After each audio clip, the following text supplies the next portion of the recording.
ज़रा तसव्वुर करें एक ऐसी जंग का जो अभी हुई नहीं है, लेकिन जिसके असरात पूरी दुनिया पर पड़ सकते हैं। एक ऐसा तनाज़ा जो आलमी मईशत को हिला कर रख दे, तेल की कीमतें आसमान पर पहुंचा दे और लाखों जिंदगियां बदल डाले।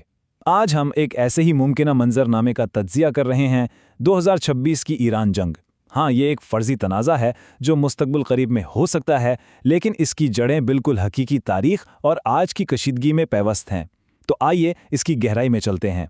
इस तनाज़े की संगीनी को समझने के लिए बैनुल-अक़वामी तवानाई एजेंसी के सरबराह फ़ातेह बीरोल का ये बयान ही काफ़ी है। वो इसे तारीख़ का सबसे बड़ा आलमी तवानाई सिक्योरिटी चैलेंज कह रहे हैं। मतलब ये कोई छोटी मोटी इलाक़ाई लड़ाई नहीं है, ये एक आलमी बहरान है जिसने दुनिया की तवानाई की सप्लाई लाइन्स की बुनियादें हिला दी हैं। ये एक ऐसा चैलेंज है जिसकी मिसाल तारीख़ में नहीं मिलती और इसका असर हर मुल्क और हर मुआशियत पर पड़ना लाजमी है।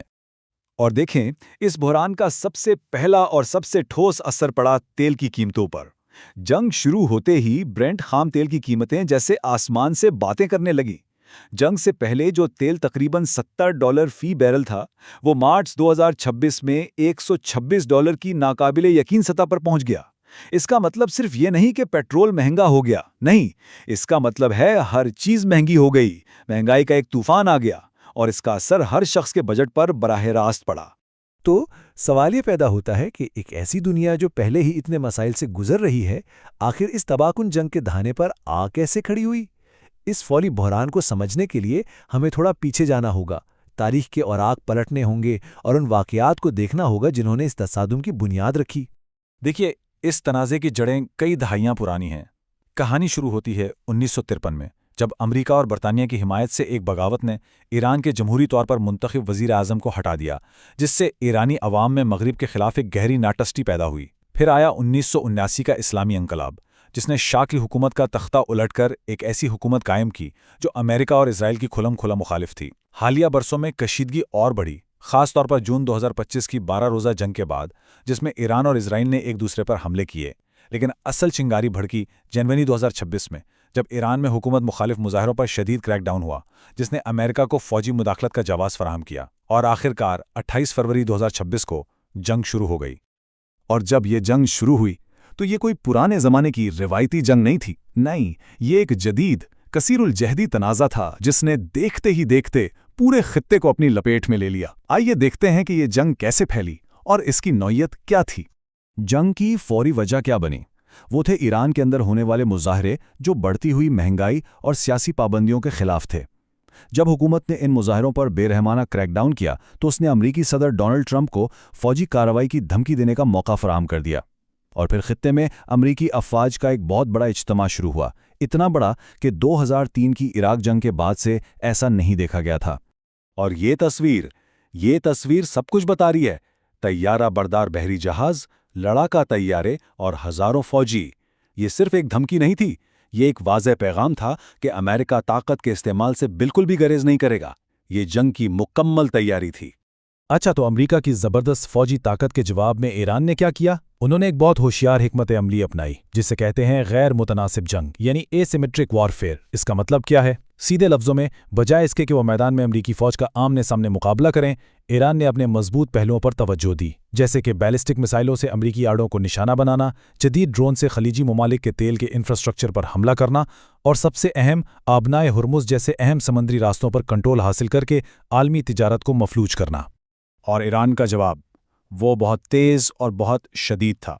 जंग के सिर्फ पहले 10 दिनों में ही ईरान ने 500 से ज़्यादा बैलिस्टिक मिसाइल और 2000 ड्रोन्स दागे। ये तस्वीर उस हमले की शिद्दत को जाहिर करती है जिसने पूरे मशरिक़ वस्ता के आसमानों को रोशन कर दिया और खित्ते में खौफ व हिरास फैला दिया। ईरान की हिकमत अमली सिर्फ फौजी ठिकानों तक महदूद नहीं थे, नहीं, उनका मंसूबा बहुत वसी था। उन्होंने पूरे खित्ते में अमरीकी फौजी अड्डों, जैसे बहरीन में 5वीं फ्लीट के हेडक्वार्टर को निशाना बनाया। साथ ही खलीज के अहम तवानाई के इंफ्रास्ट्रक्चर, जैसे सऊदी अरब की रास तनोरा ऑयल रिफाइनरी, और यहाँ तक कि दुबई एयरपोर्ट जैसे शहरी मराकज़ पर भी हमले किए। मकसद साफ था, ज़्यादा से ज़्यादा अफरा तफरी फैलाना और जंग की कीमत को सबके लिए नाकाबिले बर्दाश्त बना देना। और फिर ईरान ने अपना सबसे बड़ा पत्ता खेला, आबनाए हुर्मुज़ की बंदिश। अब ये क्यों इतना बड़ा मामला है? देखें, दुनिया का 20% तेल और गैस इस तंग समुद्री रास्ते से गुजरता है। اس کی بندش کا سیدھا مطلب تھا عالمی توانائی کی سپلائی لائن کو کاٹ دینا، ایک ایسا قدم جس نے عالمی معیشت میں زلزلے کی سی کیفیت پیدا کر دی۔ اور بات صرف تیل اور گیس پر ہی نہیں رکی۔ خلیج سے سپلائی میں رکاوٹ کا مطلب تھا کہ ایلومینیم، کھاد، ہیلیم اور پیٹروکیمیکل مصنوعات جیسی اہم چیزوں کی عالمی منڈیوں میں بھی شدید قلت پیدا ہو گئی۔ اس کا اثر زراعت سے لے کر ہائی ٹیک صنعتوں تک ہر جگہ محسوس کیا گیا، اور اس نے عالمی مہنگائی کی ایک ایسی لہر کو جنم دیا جس نے ہر کسی کو اپنی لپیٹ میں لے لیا۔ مہینوں کی تباہی کے بعد اپریل 2026 میں عالمی دباؤ کے تحت سفارتکاری کے لیے ایک چھوٹی سی، بہت ہی نازک سی کھڑکی کھلی۔ جنگ کے شعلے ابھی بھی بھڑک رہے تھے، لیکن اس افراتفری کے بیچ امن کی ایک امید پیدا ہوئی۔ اور اس نازک مرحلے پر پاکستان نے ایک غیر متوقع لیکن بہت اہم کردار ادا کیا۔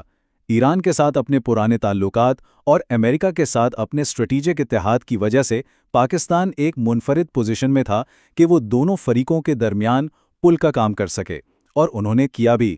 8 اپریل کو ایک عارضی جنگ بندی پر اتفاق کرایا گیا، جس سے دونوں فریقوں کو مذاکرات کی میز پر آنے کا ایک موقع ملا۔ لیکن مذاکرات کا راستہ بالکل بھی آسان نہیں تھا۔ صدر ٹرمپ کے ٹروتھ سوشل پر دیے گئے اس بیان سے جنگ بندی کی غیر یقینی نوعیت کا اندازہ ہوتا ہے۔ ایک طرف مذاکرات کی بات تھی تو دوسری طرف فوجی دباؤ برقرار رکھنے کا عزم۔ یہ سفارتکاری اور دھمکی کا ایک بہت ہی خطرناک کھیل تھا۔ اور مذاکرات کی میز پر دونوں فریقوں کے درمیان اختلافات کی خلیج بہت وسیع تھی۔ امریکہ چاہتا تھا کہ ایران اپنے میزائل اور جوہری پروگرام پر مکمل پابندی لگائے، جبکہ ایران اپنے دفاعی حق سے دستبردار ہونے کو بالکل بھی تیار نہیں تھا۔ یہ بنیادی اختلافات ایک مستقل امن معاہدے کی راہ میں سب سے بڑی رکاوٹ بنے ہوئے ہیں، اور اس تعطل کا مطلب یہ ہے کہ خطہ ایک بار پھر جنگ کے دہانے پر کھڑا ہے۔ تو اب جب بات چیت ایک جگہ آ کے رک گئی ہے تو سوال یہ ہے کہ آگے کیا ہوگا؟ تجزیہ کار اس بحران کے 3 ممکنہ مستقبل کی نشاندہی کرتے ہیں، اور ان میں سے ہر ایک کے ایران اور باقی دنیا کے لیے گہرے نتیجے ہیں۔ پہلا منظرنامہ ہے ایک لمبی اور تھکا دینے والی جنگ کا، جو سب کے لیے تباہ کن ہوگی۔ اس میں لاکھوں جانیں ضائع ہوں گی اور عالمی معیشت کو ناقابل تلافی نقصان پہنچے گا۔ دوسرا راستہ ہے ایک محدود تعطل کا، جہاں کوئی مکمل جنگ تو نہیں ہوگی، لیکن خطرہ ہمیشہ منڈلاتا رہے گا۔ اور تیسرا، اور شاید سب سے خطرناک، ایرانی ریاست کا اندرونی طور پر ٹوٹ جانا، جس سے پورے خطے میں عدم استحکام کا ایک ایسا طوفان آئے گا جسے سنبھالنا بہت مشکل ہوگا، اور جس سے دہشت گرد گروہوں کو پنپنے کا موقع ملے گا۔ تو آخر میں ہم وہیں آ کھڑے ہوئے ہیں جہاں سے شروع کیا تھا۔ ایک نازک جنگ بندی ہے، متضاد مطالبات ہیں، اور داؤ پر لگا ہوا ہے عالمی استحکام۔ کیا سفارتکاری اس خطرناک کھیل کو ختم کر پائے گی، یا یہ جنگ بندی ایک بڑے طوفان سے پہلے کا سکون ہے؟ اس کا جواب ہی مشرق وسطیٰ اور پوری دنیا کے مستقبل کا تعین کرے گا۔